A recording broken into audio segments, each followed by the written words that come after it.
This week's Parsha Haazinu, sometimes it's our Parsha that we read between Rosh Hashanah and Yom Kippur, when there is only one Shabbat between Rosh Hashanah and Sukkot. But this year, there are two Shabbatot, and we read Parshat Vayelech before Yom Kippur, and this Shabbat we read Haazinu after Yom Kippur before Sukkot. And this is the only Parsha where we know the division of Aliyot from already temple times. From ancient times already, it was clear which Aliyah, which of the people who is called to the Torah, which verses does he read. As opposed to all the other Parshiot, the division is maybe 200 years old or 300 years old, who knows. It was just when they printed the standard editions of the Chumash, they also printed this is the first Aliyah, this is the second Aliyah, but there's nothing special about it. You don't have to follow that. But with Haazinu, it's an ancient tradition how exactly to divide it. And of course, it's a very short Parsha that includes everything. There used to be a custom, by the way, that some Jews used to read this Parsha every day. When we read Shir Shel Yam, the song that the Jewish people sang at the sea, they used to read Haazinu every day. Rambam mentions that some people used to do that. And it makes a lot of sense because the Torah actually tells us that we should learn this, that the Jewish people should be taught this song and learn it well, and Sima Bipihem, put it into their mouths. We should really know it well. It's in a way like a short Sefer Torah. It includes everything. The author of Haktav VaKabbalah compares it to the recipe compared to the actual medicine. The Torah is full of mitzvot and it's the actual medicine. But the recipe, the instruction, right, the reminder, the edut, the testimony, that's the Parsha of Haazinu. It's a song which includes both our punishment when we're not going to listen to Hashem and our final redemption at the end of days. In terms of Kabbalistic ideas, it's considered to be Kineged the sphere of Yesod, according to the Vilna Gaon. The Parshat Haazinu, it kind of includes all the Sfirot above it. It's a Miad Machzik Miruba, a very short Parsha. It includes everything. There used to be a tradition that this Parsha includes all the mitzvot, all the people, all the history in a certain concise sense. There are hints to everything in this Parsha, supposedly. Whatever the case may be, the custom today is that we don't read this Parsha every day, which is a surprise. If the Torah specifically says that we should learn it well, you'd think that this is the Parsha we should know almost by heart.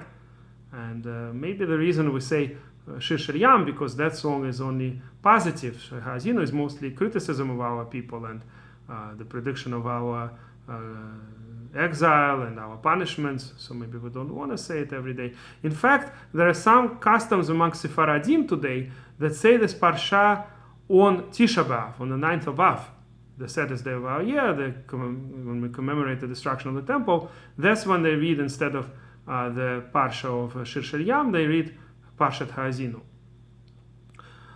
And this Parsha is written in very specific form in the Torah, in two columns. According to some opinions, there may have been a dispute exactly how to write it the same way as the Shir Shel Yam. In general, the songs in the Tanakh are written a certain specific way. They call it like the structure of a wall with bricks. You know how the bricks, they're not put one on top of another because that's not going to be a stable structure. Rather, they put one layer of bricks and then the next layer is moved in a way so that each brick is in the middle of the previous layer. So this is a more solid structure. So that's how the Shir Shel Yam looks. There's like two bricks and then three, and two and three, and that's how it's all divided. And the rhythm there is somewhat different. Whereas Haazinu is just in two columns. And maybe at some point there was a dispute about it, but that's how we write Haazinu, according to the opinions that the main theme is also the destruction of our enemies. And in a sense, as Chazal say about the sons of Haman, they should never rise again, kind of. The idea that 10 Nazi criminals that were executed after Nuremberg trials, that they correspond to the 10 sons of Haman. So the Talmud tells us that the sons of Haman are written in two columns, the same way. That's not a normal rhythmic structure like all the other shirot, but in columns, so they don't have a chance again. So the same way, our enemies, and if this song is also talking about our enemies, then the structure of two columns makes a lot of sense. I'm not going to go into the idea more because it's pretty complex. I don't want to go into all these details.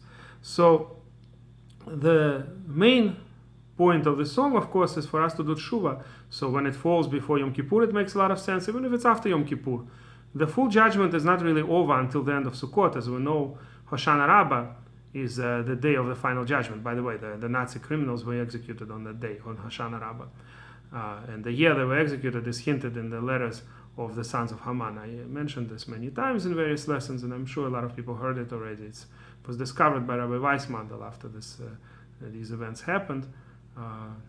He noticed that the small letters in the 9 names of sons of Haman spells out the year when this happened. Whatever the case may be, that happened on Hoshana Rabbah. So in a certain sense, even after Yom Kippur, there's still some element of not finished judgment, a not final seal, a second seal, whatever it is, or it's not really yet the whatever, let's say, the angels who are sent to execute the will, right? Whatever is the decree, it's not fully sealed, it's not fully given over to the messengers until Hoshana Rabbah. So then it also makes sense that we'll read Parshat Haazinu, last chances for us to still fix whatever wasn't fixed on Yom Kippur. So I really wish everybody a good and productive year. We'll hope that we were all sealed on Yom Kippur for the best, and that Hashem will be merciful to our people, and that the last verses of Haazinu, when Hashem will console us, will give us nechama, will end our exile, that all of this we should merit, we should be zoche to see it in our days, the end of exile and the beginning of our redemption. May it happen soon.